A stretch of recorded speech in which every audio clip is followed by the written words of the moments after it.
أنا أحمد حتاتة، والنهارده إن شاء الله هنتكلم عن موضوع مهم جدا في الرياضة وفي عالم البرمجة بصفة عامة، ألا وهو The Order of Operations، ترتيب العمليات. إيه هي ترتيب العمليات دي؟ أنا ما بحبش الكلام النظري، يلا بينا ندخل على مثال على طول. هعمل متغير وهخزن فيه مثلا العمليه دي 2 زائد الثلاثه هضربها مثلا في 5، خلاص، وجيت اقول لك اطبع لي الاكس اللي هي ايه؟ الناتج العمليه دي. ناتج العمليه دي هو هيكون قيمه الاكس. بس السؤال هنا بقى، احسب العمليه دي ازاي؟ طبعا احنا لما بنشوف عمليه زي دي بنيجي على طول بنحسبها كده، 2 زائد 3 في 5. تعال نشوف كده، 2 زائد 3 ب 5، 5 في 5 بكام؟ ب 25.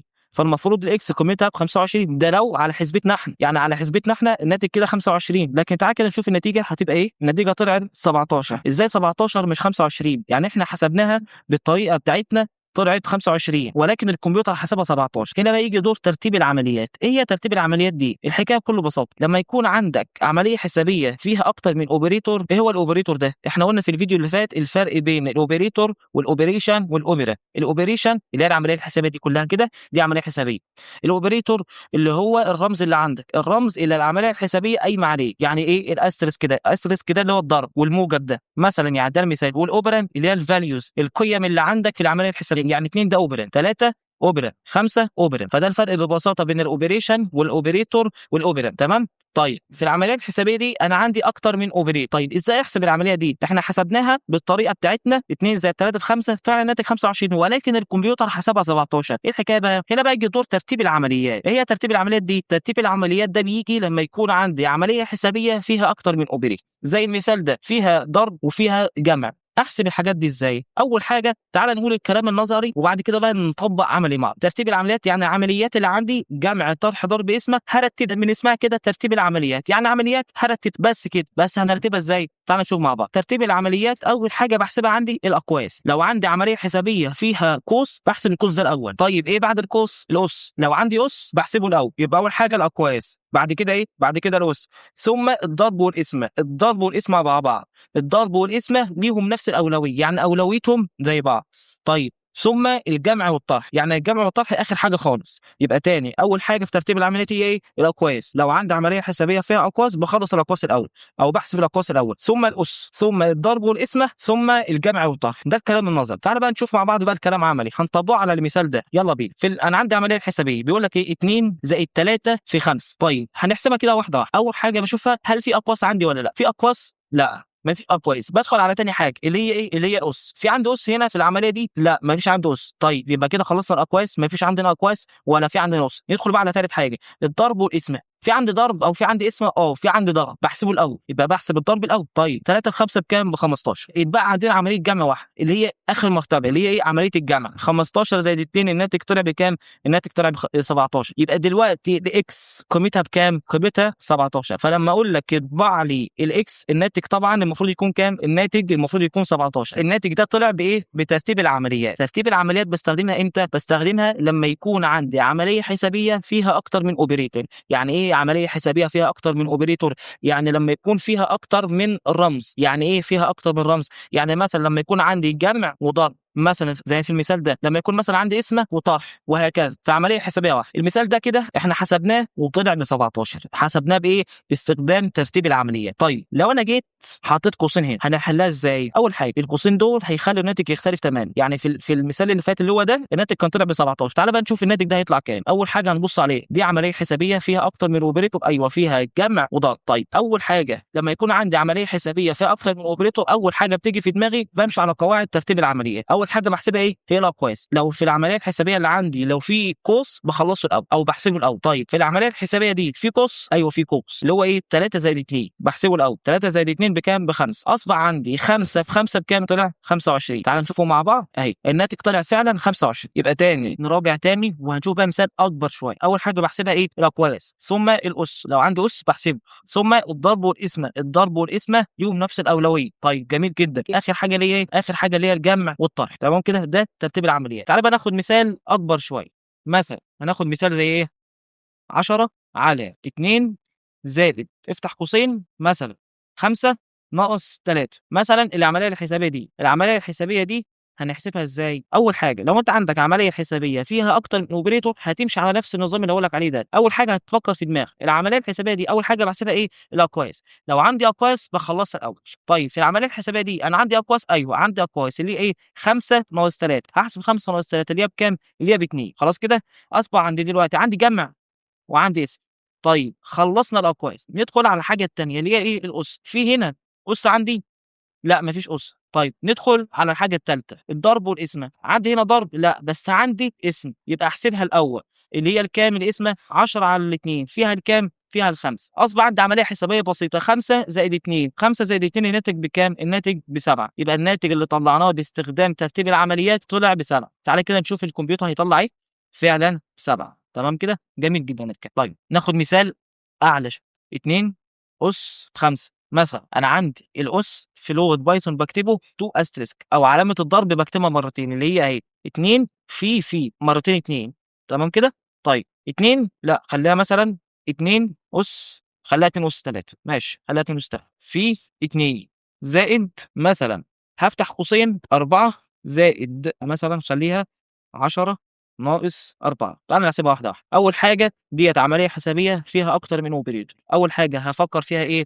أول حاجة كده لو عندي أقواس هاخلّصها الأول. هنا عندي قوس يبقى أخلّصه الأول. 10 ناقص 4 يبقى الناتج كام؟ يبقى الناتج 6. طيب عندي برضه عملية حسابية فيها أهي جمع وضرب وأُس. بعد كده أدخل على الحاجة التانية، في أُس؟ أيوه في أُس، يبقى أخلّصه الأول. 2 أُس 3 بكام؟ ب8. كده خلّصنا الأقواس وخلصنا الأُس. ندخل بقى على تالت حاجة اللي هي الضرب والقسمة. في هنا عندي ضرب؟ عندي هنا ضرب، يبقى أخلّصه الأول. 2 في 8 بكام؟ ب16. أصبح عندي عملية جمع بسيطة جدًا، 16 زائد 6 بكام؟ ب22. يعني الإكس قيمتها بكام؟ قيمتها ب22. تعالَ كده نشوف الكمبيوتر هيطلّع الناتج زي ما إحنا طلعناه والّا لأ؟ أيوه 22. كام؟ 22. خلاص كده؟ طيب ده مثال كبير، خُد بالك إحنا خدنا الأقواس وخدنا الأُس وخدنا ضرب وخدنا الجمع. تمام؟ طيب يالّا بينا نشوف مثال تاني. لو أنا جيت قُلت لك 8 على 2 في 3، 8 على 2 في 3. يالّا بينا نحسب العملية الحسابية دي. هنحسبها إزاي؟ باستخدام ترتيب العمليات. هنا أنا عندي عملية حسابية فيها أكتر من operator، فيها ضرب وفيها اسم. أول حاجة هاشوفها عندي، في أقواس عشان أخلّصها؟ لأ ما فيش. في أُس؟ لأ ما فيش. في ضرب وقسمة؟ أيوه الاتنين موجودين. هنا بقى ييجي التريكة اللي أنا عايز أورّيها لك. هنا عندي ضرب وعندي اسم والاتنين ليهم نفس الأولوية. أبدأ بإيه بالضبط؟ هتقول لي يا عم أبدأ من ناحية ما هم الاتنين ليهم نفس الأولوية، لو بدأت من اليمين هي لو بدأت من الشمال الناتج هيطلع 1. تعالَ نشوف. طيب لو حسبتها من على الشمال 8 على الاتنين فيها ال4، 3 في 4 ب12. يعني أنا لو حسبتها من على الشمال الناتج هيطلع 12. طيب تعالَ بقى نحسبها من على اليمين، 2 في 3 ب6، 8 على 6 هيطلع 1 وكسر. أهو تعالَ كده نشوفه، فعلًا هيطلع 1 وكسر 1 وإيه و3/10. لمّا حسبتها من الناحية الشمال طلع ناتج، ولمّا حسبتها من على الناحية اليمين طلع ناتج. إيه الحكاية؟ مش الضرب والقسمة ليهم نفس الأولوية؟ قال لك أيوه، لو عندك في العملية الحسابية الoperators اللي عندك ليهم نفس الأولوية على طول بتبدأ من الشمال لليمين، بتبدأ من الشمال لليمين، بتحسب العملية من الشمال لليمين. إزاي؟ يعني عندك ضرب وعندك قسمة، الاتنين ليهم نفس الأولوية؟ أيوه الاتنين ليهم نفس الأولوية، فهابدأ من الشمال لليمين. هاحسبها إزاي؟ من الشمال لليمين. تعالَ نشوف أهي، من الشمال إزاي؟ 8 على ال2 فيها ال4، 3 في 4 ب12. فالناتج المفروض لو على كلامي لو عندك عملية حسابية، لو الoperators اللي في العملية الحسابية اللي عندك ليهم نفس الأولوية، أنت قُلت لي ابدأ من الشمال لليمين.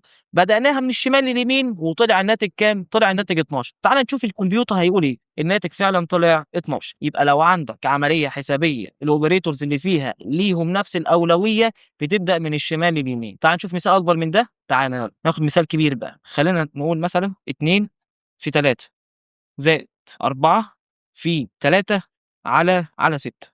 على 6. طيب واحدة واحدة. دي عملية حسابية فيها أكتر من operator. طيب هاحلها إزاي؟ هاحلها باستخدام ترتيب العمليات. طيب أول حاجة بسم الله الرحمن الرحيم باسألها لنفسي إيه؟ لو عندي أقواس باخلّصها. في العملية الحسابية دي في أقواس؟ أيوه. في قوس عبارة عن 2 في 3 يبقى هاخلّصه الأول. 2 في 3 بكام؟ 2 في 3 ب6.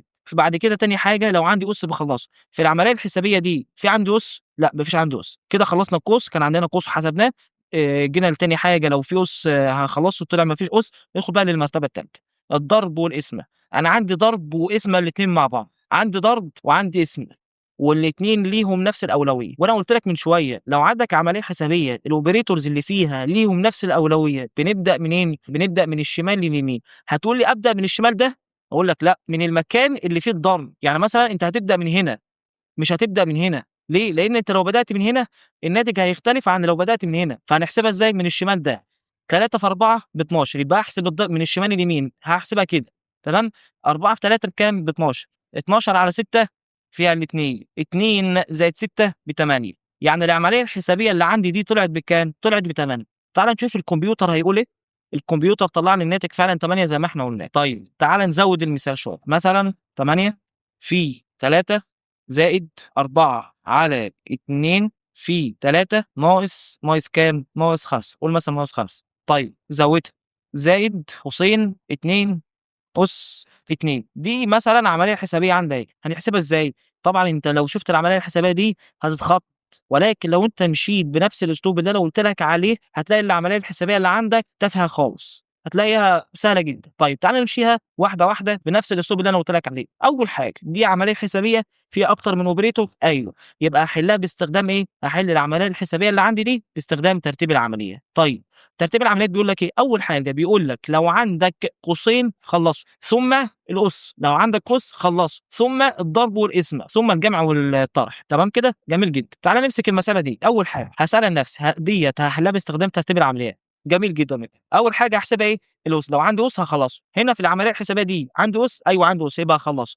اللي هو إيه؟ 2 أس 2، 2 أس 2 بكام؟ ب4. خلاص؟ طيب خلصنا القوس، إيه اللي بعد القوس؟ الأس. لو عندك أس خلصه أو احسبه. هنا في العملية الحسابية دي عندك أس؟ لا مفيش أس. طيب نيجي لتالت حاجة، الضرب والقسمة. هنا عندك ضرب وقسمة؟ أيوه أنا عندي ضرب وعندي قسمة وعندي ضرب كمان. طيب هنحسبها إزاي؟ من الشمال لليمين. أول حاجة من الشمال أهي، هنا عندي 8 في 3 ده عملية ضرب، وهنا عندي عملية قسمة 4 على 2 في 3.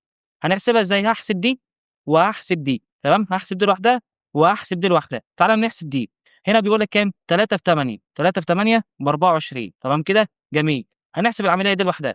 هنا أنا عندي ضرب وعندي قسمة، ابدا منين؟ الاثنين ليهم نفس الاولويه، يبقى ابدا منين؟ ابدا من الشمال لليمين. من الشمال ده؟ لا من الشمال ده. طيب 4 على الاثنين فيها الكام؟ 4 على 2 فيها الاثنين، 2 في 3، 2 في 3 ب6. طيب خلصنا الضرب والقسمه، بعد كده نيجي على اخر حاجه اللي هي ايه؟ اللي هي الجمع والطرح.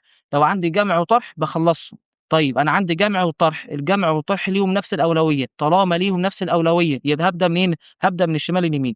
العمليه الحسابيه كلها جمع وطرح، يبقى هبدا من الشمال اللي هو ده. طيب اول حاجه 24 زائد 6 بكام؟ ب30، 30 ناقص 5 25، 25 زائد 4 29. فالمفروض الناتج الأخير بتاع العملية الحسابية الكبيرة دي يطلع بكام؟ يطلع ب29.